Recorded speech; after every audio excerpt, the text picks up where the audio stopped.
Today on the Win Daily Show, I have Keith McDonnell, CEO of KMi Gaming. Keith, how you doing today? I'm good, Michael. How are you? I'm good. It's a good day to be alive. A little chilly here in New Jersey, as I told you, but it's I'd rather be here than no, I guess I would rather be in Florida. But anyway, Keith, I don't need to take up too much of your time. I'm wishing that my weather was a little bit nicer. But one thing that we always want to talk about here at Win Daily, obviously, we want to help people win money when it comes to gambling, when it comes to DFS, when it comes to their season long. We also want people to understand what it takes on just a daily basis, what it takes to win. We want people to be well-rounded human beings, right? So how do you try and win each and every day? I mean, obviously now that's a question that's more pertinent than ever before, right? Because I think it's almost impossible for every individual to feel positive all of the time right now. I think for me, feeling positive is yes, when I'm positive, that's good, and I'm throwing myself at new opportunities actually that are arising within the gambling space. But equally recognizing that when I'm not feeling so positive, I try and flip that to feeling optimistic. I know that times will get better, my mood will improve, and we will get through this, and we will get through this together. Very challenging times right now. We're bombarded by a reminder daily, hourly of what we're facing here, which is unprecedented. But equally, and bringing that down to my level in terms of the industry I work in, I actually firmly believe we're going to come out of this stronger. A stronger industry with a stronger product for our customers. So on the whole, Michael, I'm positive. When I'm not positive, I'm optimistic, and I think that's how I get through the day. That's what you got to do, man. We have to be. I mean, we spread a lot of positivity over here at Win Daily, and the optimism is always very important too. But especially right now with what everything's going on, as you said, on a weekly, on a daily, on an hourly basis, we're reminded of what's going on. Going to the grocery store is scary now, when that used to just be, hey, I need to go to the grocery store so I can pick up some milk. Now it's become a very, very much different situation that we've gotten ourselves into, and are not gotten ourselves into, but are in.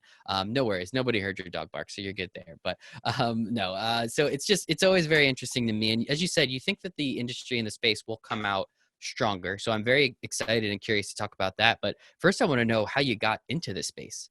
Obviously, it's a weird space to just kind of stumble into. So I'm curious what the story is there. Yeah, I mean, I came into this space 20 years ago in the regulated European market. So prior to that, for 3 or 4 years, I've been in insurance, which is kind of the opposite end of the risk spectrum to gambling, if you like. But it bored me to tears, quite honestly. And when you're a guy in his early to mid 20s and you're struggling to get out of bed on a Monday morning, something needs to be done. So I sought out a role within a sports betting company. I'm a huge sports fan. Sports betting is my bag. I've extended into casino gambling and poker and other verticals since, but sports betting is really what excites me. And it was a case of just deciding that life's too short, and I wanted to find something that I enjoyed, and I figured that if I enjoyed it, I'd probably stand a good chance of being good at it, because you're doing something you love. You don't feel like you're working all the time, right? So I worked for three of the major sort of UK operators over a 12-year period, Michael, and I really enjoyed it. That got me experience not only in the UK and Europe, but also in Southeast Asia. I was based in the Philippines for 2 years, running an Asian-facing sports betting site and iGaming site.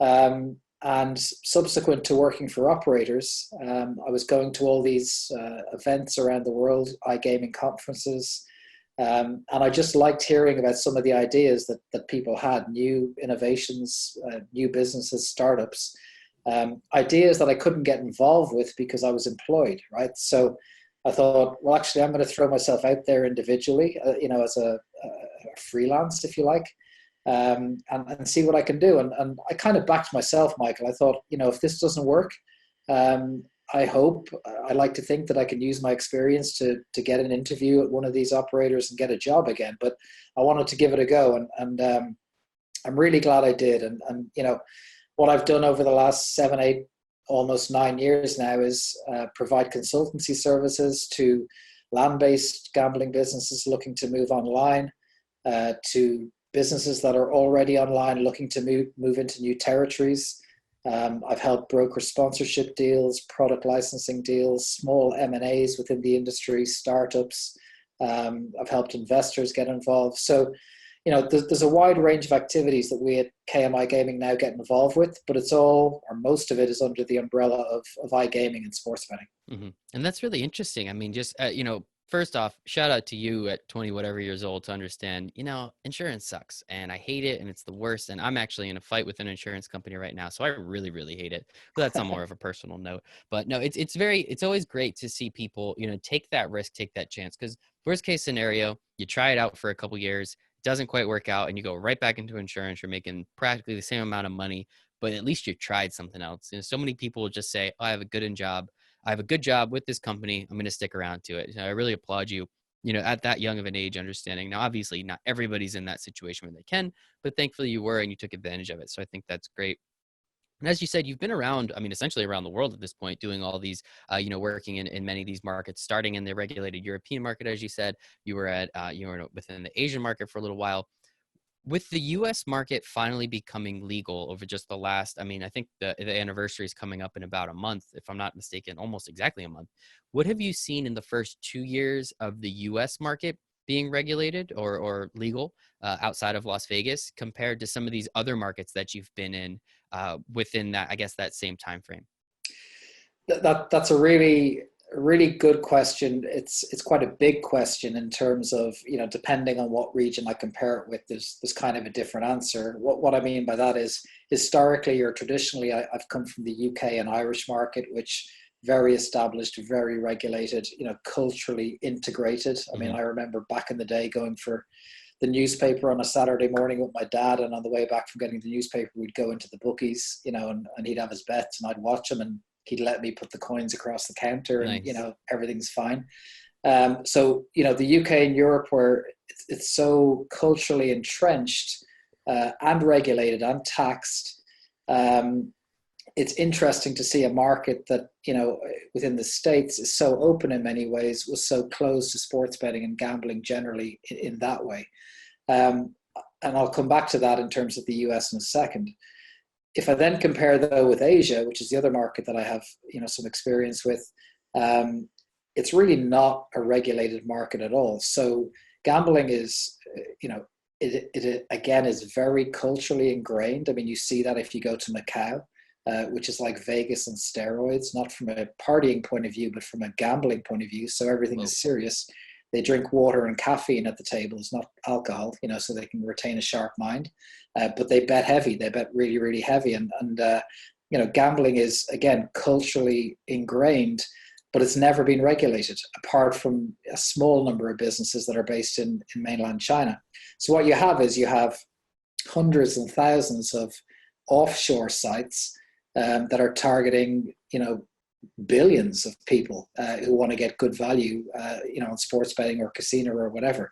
So again, both of those culturally ingrained, but either regulated or not regulated. When we then come to the States, it's always fascinated me in the States why gambling and iGaming and sports betting has not been more widespread. Now, thankfully, as you say, 2 years on, it's getting that way. I'm amazed by how much has happened in those 2 years. When PASPA was repealed in May 2018, a lot of people were saying, well, this is going to be state by state and it's going to take 10 years before, people are really talking about it. I mean, there's more than 20 states now where there's either a bill being passed or sports betting is now legal. And I think one of the positives to come out of COVID-19 is, I think some of the resistance to iGaming from the land-based bricks and mortar casinos may go away, because they may see that if they had an iGaming presence right now, while their casinos are locked down, they would have had some sort of a revenue stream. So it's interesting how things happen and why they happen, but I think we may see a bit of a step change in attitude to iGaming, particularly from those who were against it in the past. I guess the other thing to say from a culture point of view over here, the difference in some ways with sports betting is DFS, daily fantasy sports, and fantasy sports before DFS, such a big part of society. And I'd go to sports bars or go out to a restaurant even with my family, and I'd hear groups of people talking about their picks or their drafts or whatever. And to have that sort of passion for sports and desire to back your passion with entry fees or whatever that may be, but to not have sports betting was really alien to me. But what it shows is it's a culture that wants to engage. They want to use data when they're backing their opinion, and that can extend to sports betting. And I don't see an environment where fantasy and sports betting, operate either one or the other. I think they can coexist, and I think fantasy can help sports betting from an acquisition point of view, from a retention point of view, and equally, I think sports betting can give fantasy players more opportunity to back their opinion. 100%. I think what you're saying about that aspect, and thank you for the explanation on both those markets: the Asian market, the European market, mostly based in Ireland, as you said.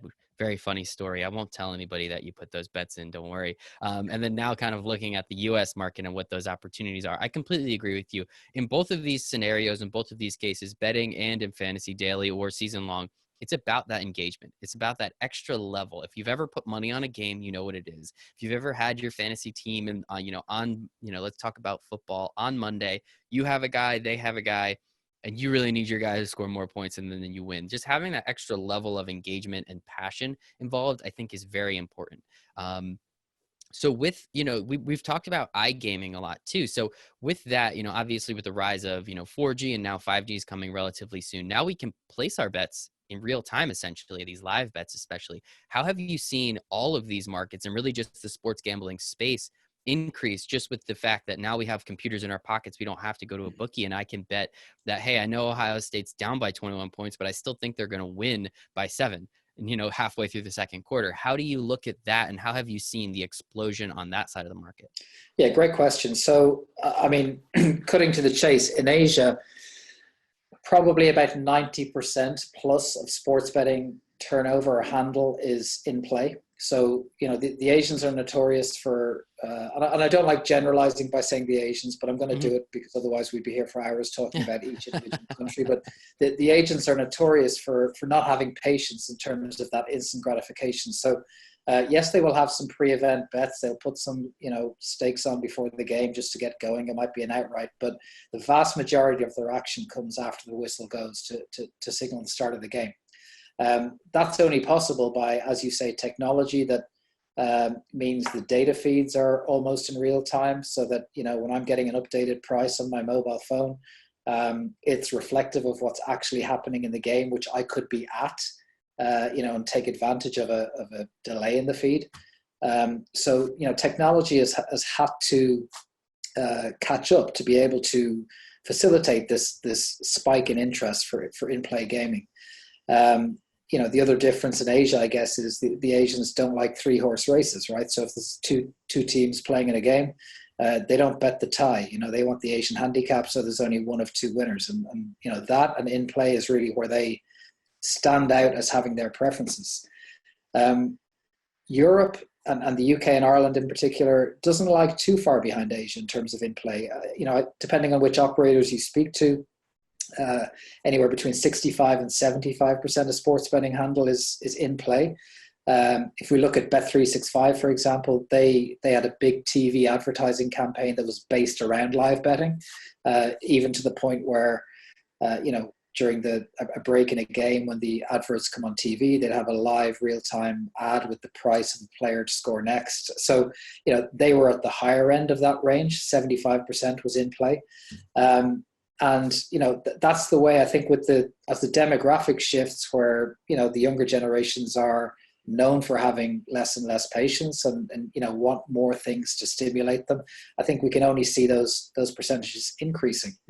For me, the US is potentially set up better than any other place for in-play betting because of the stop-start nature of the sports typically.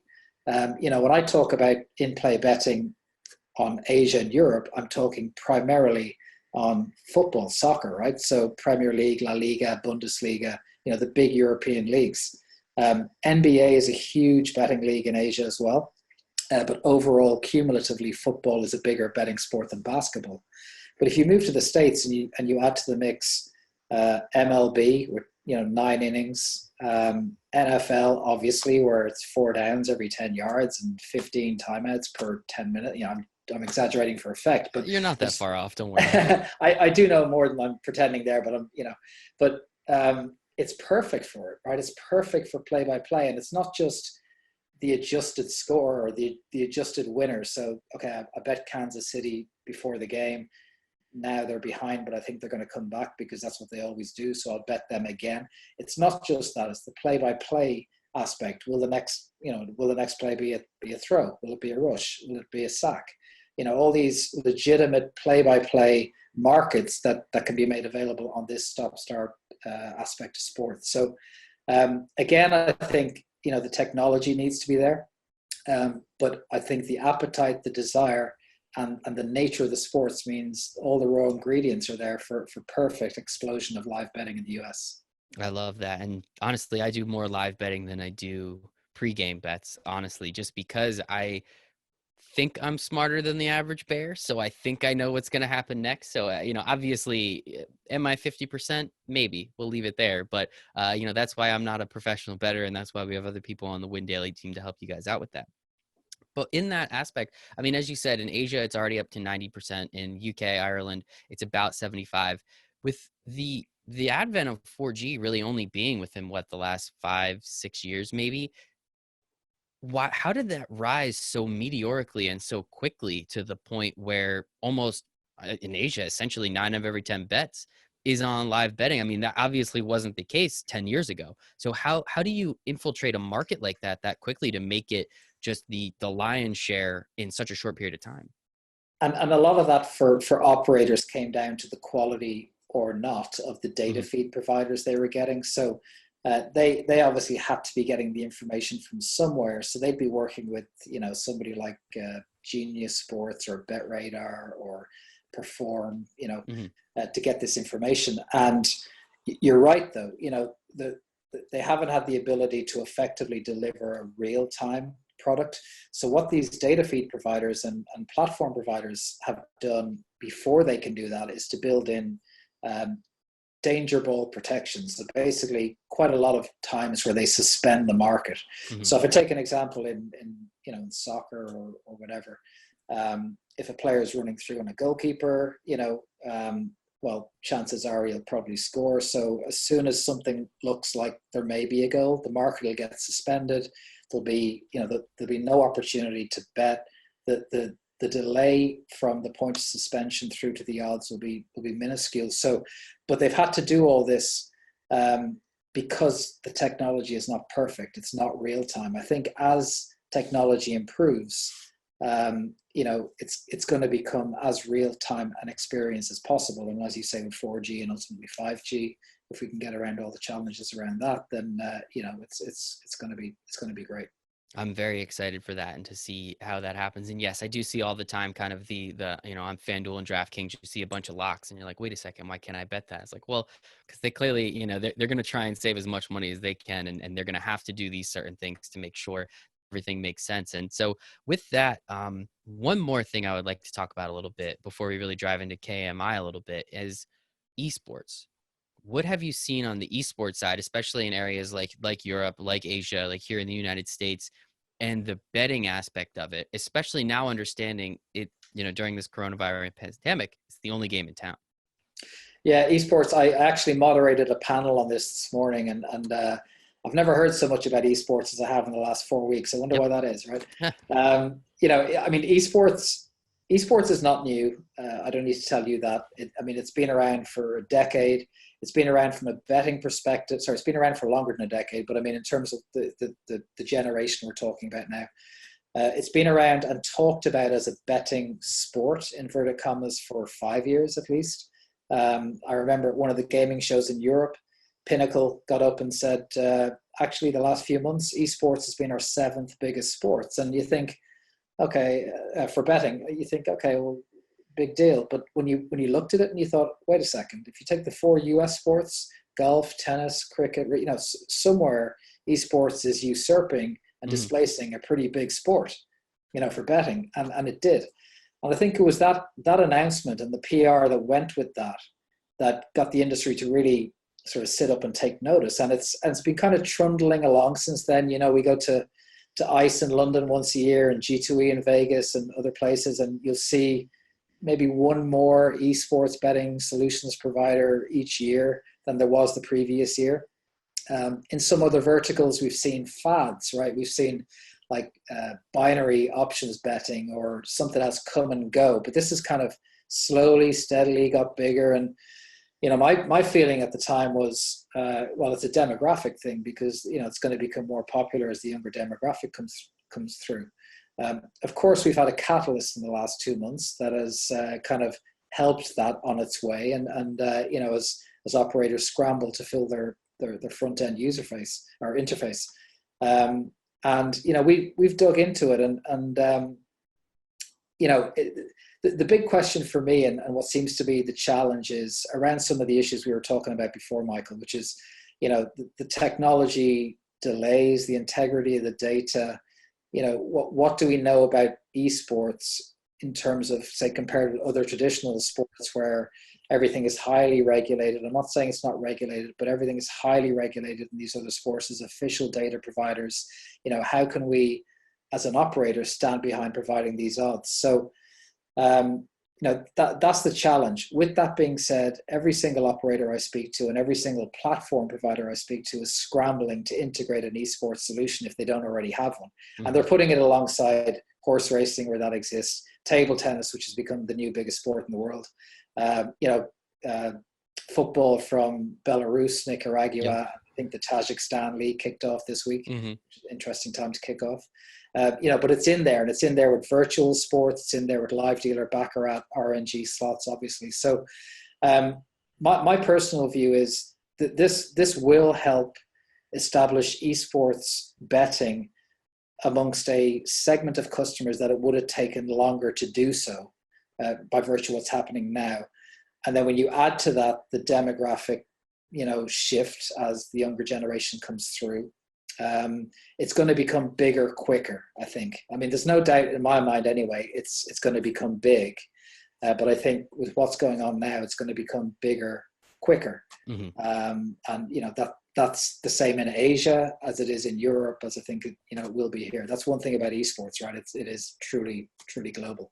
Absolutely. And so I totally agree with you. It will get bigger quicker. Obviously, there will be some runoff. People like myself, I'm turning to Twitch. I'm turning to these places just to see literally any level of competition from anybody doing anything at this point. I'm going stir crazy at this point. But with that, have you seen, is esports betting bigger in particular markets around the world, i.e. Asia versus North America?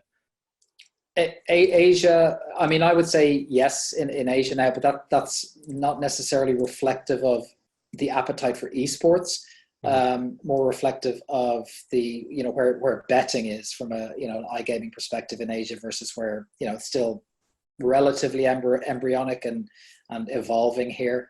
But yeah, it's substantial in Asia. I mean, it would be in the top 7, mainly because in Asia, betting on football being soccer and NBA and basketball, those two between them account for about 30% of betting on sports. So wow. There isn't quite the spread in Asia that there are across other sports, in other parts of the world. And so it's easier to get higher. But esports betting certainly would be bigger in Asia now, yeah. Mm-hmm. Very interesting. So tell us a little bit about what you do personally, KMi Gaming. What exactly, as you said, you've been in this industry for a very long time now. Kudos to you. And you've been able to kind of do this thing on your own, thankfully. What exactly are you doing and how are you helping brands all over the world? Yeah, I mean, we started off as a consultancy, and that was, to build on the experience I had as a managing director for 2 or 3 global operators in the world. And, the idea was to help them with, strategy, to help them with market expansion, to help them, bring in new verticals, product verticals, whatever, building on my experience and what I did from running the P&L of a sports betting and iGaming site. The consultancy was basically to, let's replace the salary, right? So we needed to get retainer fees coming in. With that being said, I do not like the word consultant because when I think consultant, I think of a guy in a tie giving a presentation on a whiteboard. And I like whiteboards, but that's not the sort of consultant, inverted commas, that I am. I'm far more operational, and I think I'm far more reflective of, tell me what your problem is and we'll find a way to solve it, whether it be I need payment solutions in India, or I need a marketing director for Iowa, or I need, a platform provider for Southeast Asia, or whatever it may be. And we've built the business. I've got, a couple of resources here in the States and also in the UK around that model. So, we like to help operationally, tactically with problems, but equally help, with expansion, whether it be geographically or regionally. Personally, I also have a seat on the board of a sports betting business in the UK, which is slightly different from traditional businesses, called Football Index, it's kind of stock market meets sports betting. So you build a portfolio of players, and the value of that goes up and down based on supply and demand. And I'm a broker as well, in terms of helping Asian operators to do sponsorship deals with, it might be an English soccer team, or we get a brand ambassador from the NBA or something like that, through to small M&As and product licensing deals. So I may have an operator saying to me, we want to move to India, or we want to move to Southeast Asia, but we have no idea what technology to use. Well, I'll help them with that beauty parade based on understanding their strategy and their objectives. And if they want, help them with negotiation and other aspects too. So it's not an easy question to answer succinctly. I wish I rehearsed that better. But what I would say, what I would say is, it all comes under the umbrella of sports betting and iGaming. Really, it all comes back down to that, and we monetize our network and our knowledge in various different ways. And so you bring up the 2 points that I was going to ask, the network and the knowledge. Obviously, your expertise is very high. You've been in the industry for 20 years, and you haven't just been in the industry, but you've been doing a lot within the industry. So you've been able to develop this, this through your experiences, you've been able to develop a lot of knowledge, as well as you've been able to develop a lot of connections. And through networking, it sounds like you, as you said, you know somebody in India, or somebody who knows somebody in India that can help that company over in China get to India. So there's a lot of moving parts and a lot of people that you have to know to do this. How have you been able to develop an extensive network? And I don't want you've been in the industry for 20 years, you're going to meet some people. I mean, clearly you're going above and beyond at that point. So how have you been able to develop this extensive of a network to help, essentially, when you say you can help Asian markets to find sponsorship deals versus you can help them move their entire operation to another country? So yeah, I mean, particularly in Asia, you can't. Sorry about my dog. I think somebody's just arrived. You can't sustain a network remotely. So I was based there in 2008, 2009. That's how I got to know people down there, and subsequent to leaving Asia, I made a point of, and leaving my last employer, I made a point of returning to Manila in particular, but other parts of Asia as well, at least 5 or 6 times a year. And I'd go down there, for 2 weeks at a time. I'd do meetings over breakfast, lunches, dinners, which in Asia really is the only way to do business, build trust, and get things done. And it was amazing to me how, I could be speaking to somebody over Skype for 2 months, and then that first breakfast or that first lunch, they tell me something, and I think, why didn't you tell me that before? But it's, people are just more comfortable telling you, important information or sensitive information when you're sat there in front of them. So Asia in particular, I put a real emphasis on, building a network, and specifically building a network before trying to monetize it. It wasn't kind of, hey, I'm Keith. Yeah, I've got a family. I got 2 kids. So what do you need? And trying to sell them something. It was more, really trying to establish relationships, get trust, and see that I knew a little bit about what I was talking about before making any recommendations. The UK and Europe, I was sort of immersed in that anyway. So that was about just going to shows and some of the dull stuff. And, I was employed there for 11 or 12 years. So you just do build a network that way. I think what I'm trying to do in the US now, and I've been in the US for the last 2 years, is apply what I did in Asia, but to here. And what I mean by that is, that there's quite a lot of shows here now. In fact, not as many Americans that I saw went to ICE in London, which was usually a guarantee this year because there's so many shows stateside. But I go to the shows, and I don't go really specifically for any reason. I go to G2E in Vegas, I go to the SBC event in New York and New Jersey. I was going to go to ICE North America in New Orleans, and various others. And it's, I may have one or two specific objectives that I want to achieve, but it's more about, getting to the events, walking the floor, just meeting as many people as possible. And just then the next time I see them, it's not a new face. Gradually you become a little bit more entrenched in the industry over here. And, I respect the fact that there's a concern that, there's all these Europeans coming over to the States who think they know everything. And we've seen, that there's a lot, certainly on the software side, a lot of them have come in to support some of the ambitions of the land-based casinos. But equally, there's a lot of different things about this market, and it's really important that the Europeans who've got a technical knowledge of their market and some general stuff take time to understand, what a parlay is, what a teaser is, understand about the US sports. Betting on US sports is different from betting on UK or European sports. So, and I've just picked two easy examples. There's a lot deeper than that too. And I think only by doing that, then you can be credible. So that they see you understand where they're coming from before you make a recommendation based on your experience.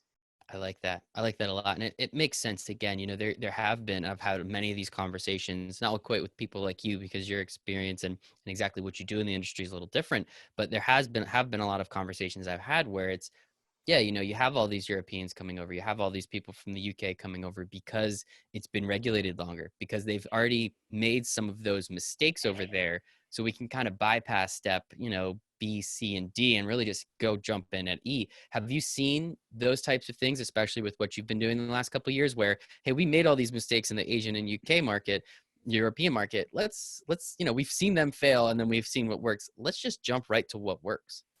I have on the product side, on the marketing side, yes, I've seen like strong efforts to take on board mistakes that were made. The one area that frustrates me, I have to say, is on the regulatory and taxation side. And I look at as states roll out, their own frameworks, which they're entitled to do. And I look at some of them and I think, how can an operator possibly expect to make money under this framework?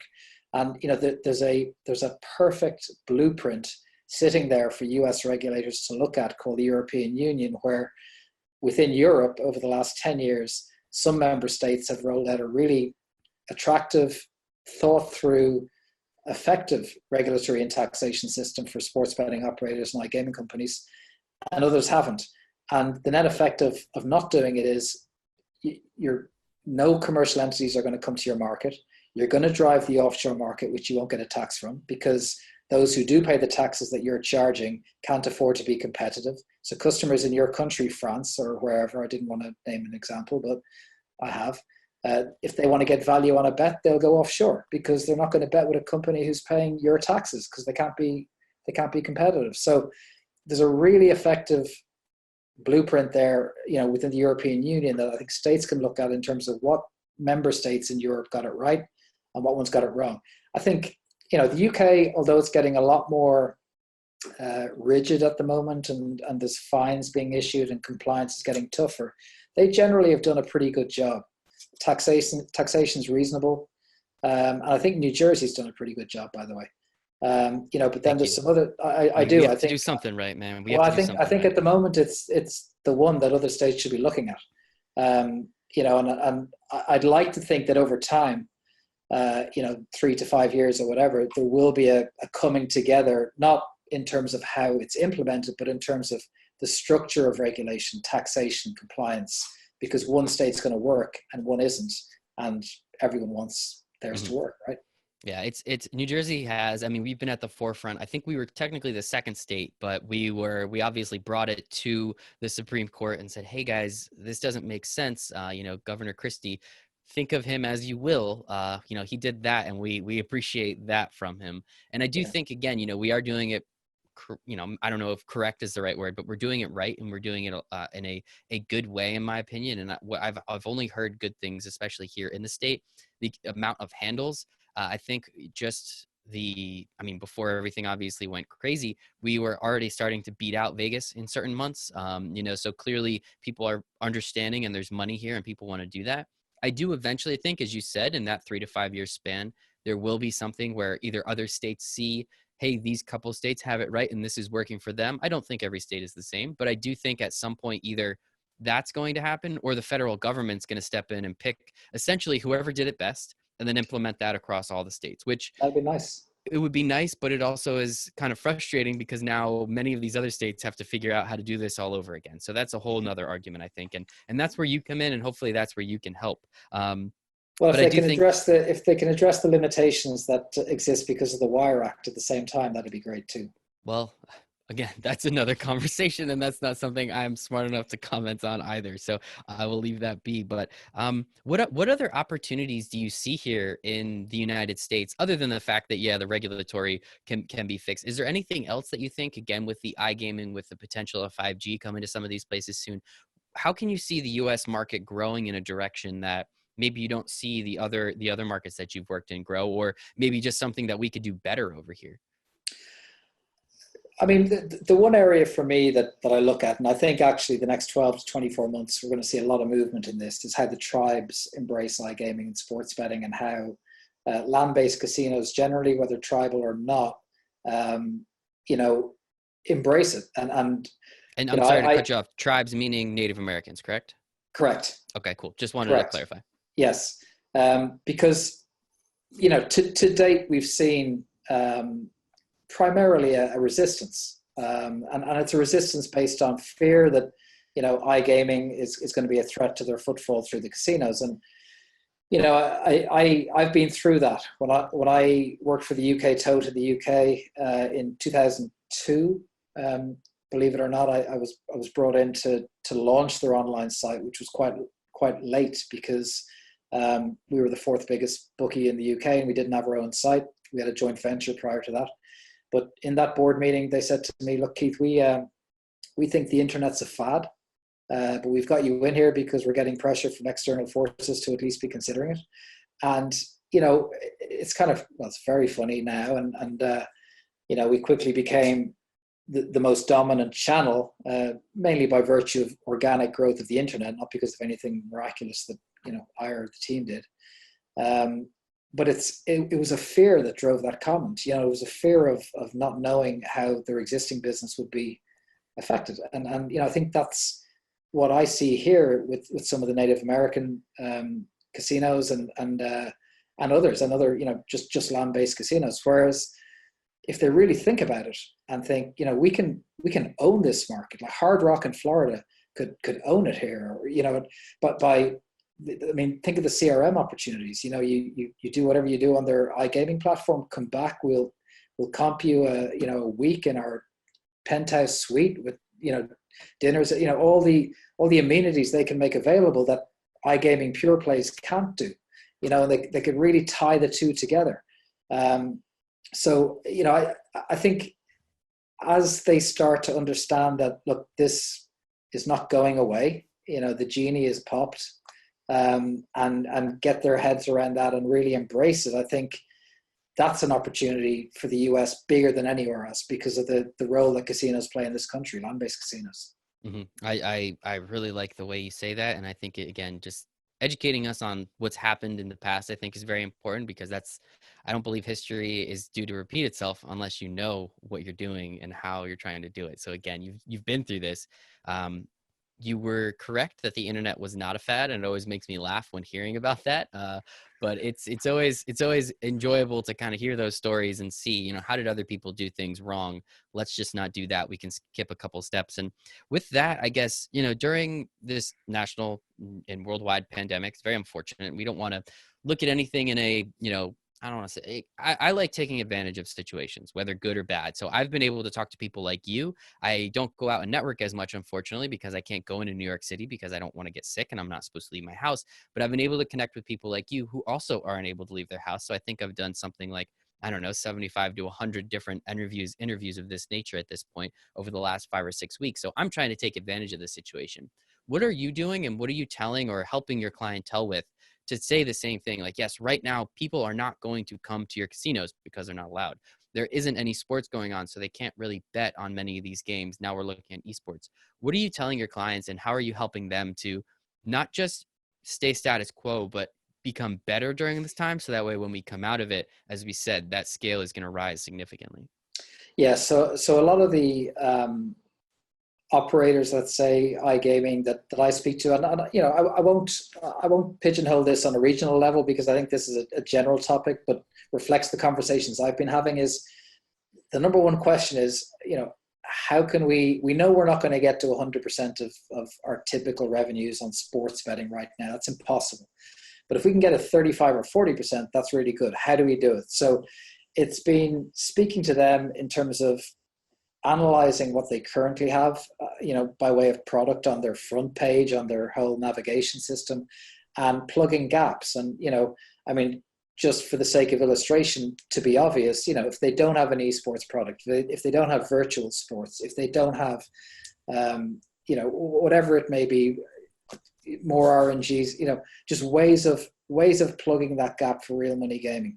The one thing I say though, to most of my operators is, now is not the time, I don't think, to try too hard to be aggressively increasing that conversion from sports players to casino. At the end of the day, this is a global crisis. Everyone's feeling it, most in their pocket, as well as everything else, all the direct health issues. So yes, we know that a certain percentage of players who have come in, who have been acquired through sports betting, convert across to slots or blackjack or roulette or whatever. And I think it's fair to maintain that level of effort to convert, but not, as some I have seen, not in the States, I hasten to add, and not in the UK, but some I've seen where they ramp up that activity and really try and pressurize people who aren't prone to converting into converting. I think customers have long memories, and there are some operators who are behaving extremely ethically right now. They're producing free-to-play games that are giving customers the opportunity to think about their teams. It's like, it's like a relief. I have an opportunity to think about the Kansas City Chiefs here, or think about Liverpool, or think about whatever, and apply my knowledge in a quiz. Customers will remember that, so yes, we understand it's a business and we're trying to plug revenue gaps, but what else can we do to fill the hours for people and give them an excuse to think about their team? Exactly. And there's nothing you can do. As you said, it's impossible to hit that 100% revenue. If anyone figured it out, let's give them a medal and something. But this has never happened in human history, right? Where the entire world essentially shuts down. The only 2 days in the American sports calendar that don't have sports are the day before and after the baseball All-Star game.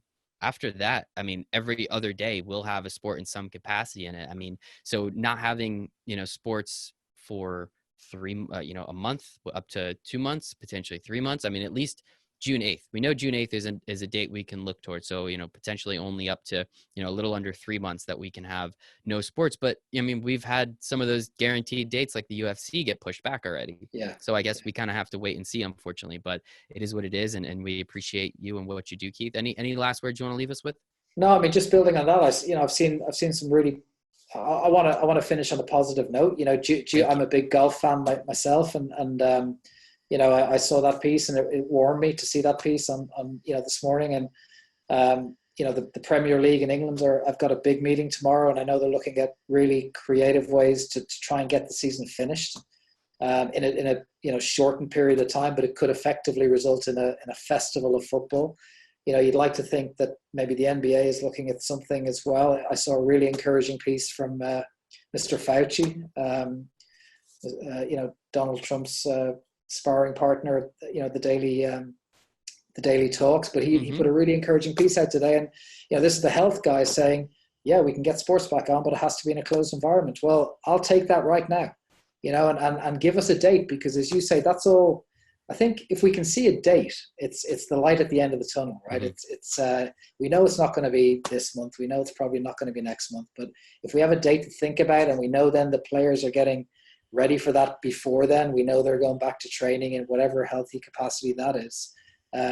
then it's a move in the right direction. And I'm really encouraged by some of the sounds I'm hearing on that basis. I am too, and I really do think that there is a lot of possibility, and there will be a lot of action over the next couple months. Hopefully everyone is taking to this self-quarantine, shelter in place, and the spread dies down, which I think it has been, which is very good. Obviously, being up here in the Northeast, the New Jersey, New York area has been hit hardest here in the United States, which is unfortunate.